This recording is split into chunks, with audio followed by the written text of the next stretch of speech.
ಶಿವಮೊಗ್ಗ ನಗರದಲ್ಲಿ ಕೈ ತುತ್ತು ತಿಂಡಿ ಗಾಡಿ, ಚಿತ್ರಾನ್ನ, ಮೊಸರನ್ನ, ಪಲಾವು, ಗೀ ರೈಸ್ ಬೆಳಗ್ಗೆನೇ ಇರುತ್ತೆ. 1,20,000 ರೂಪಾಯಿ ಅಂತ ಗಾಡಿಗೆ. ನೋಡಿ ಸೂಪರಾಗಿದೆ ಗೋಪಾಳದಲ್ಲಿ. ಹಲೋ ನಮಸ್ಕಾರ, ನಾನು ಶಿವಮೊಗ್ಗ ವಿರೂಪಾಕ್ಷ ಮಾತನಾಡ್ತಾ ಇದ್ದೀನಿ. 100 ಫೀಟ್ ರೋಡ್ ಸೇರುತ್ತಲ್ಲ, ಅಲ್ಲಿ ಸೈಡಲ್ಲಿ ಇಟ್ಕೊಂಡ್ಯಾರೆ. ಅದು ಈ ಗಾಡಿ ದೊಡ್ಡದಾಗುತ್ತೆ ಅಂತೇಳಿ ಇವಾಗ ಆಟೋ ವ್ಯಾನ್ ಒಳಗೆ ಮಾರುತಿ ವ್ಯಾನಲ್ಲಿ ತಂದು ಇಟ್ಕೊಂಡ್ಯಾರೆ. ಅನ್ನ, ಸಾಂಬಾರು, ಚಿತ್ರಾನ್ನ, ಮೊಸರನ್ನ ಎಲ್ಲ ಸಿಗುತ್ತೆ. ಚಪಾತಿ ಪಲ್ಯವನ್ನು ಕೊಡ್ತಾರೆ. ಸೂಪರಾಗಿರುತ್ತೆ, ಒಳ್ಳೆ ಟೇಸ್ಟ್ ಕಣ್ರಿ.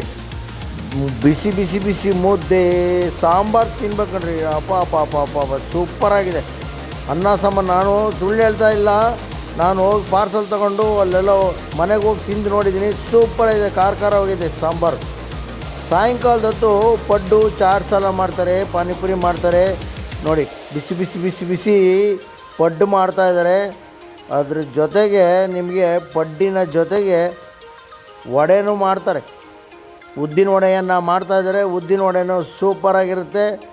ಉದ್ದಿನ ವಡೆಗೆ ಪಡ್ಡಿಗೆ ಒಂದು ಕೆಂಪು ಚಟ್ನಿ ಇರುತ್ತೆ, ಸಖತ್ತಾಗಿರುತ್ತೆ ಕಣ್ರಿ. ನೀವೆಲ್ಲ ಹೋಗಿ ಟೇಸ್ಟ್ ನೋಡಿ ಅವ್ರಿಗೆ ವ್ಯಾಪಾರವನ್ನು ಮಾಡಿಕೊಡಿ ಅಂತ ಕೇಳ್ಕೊತೀನಿ.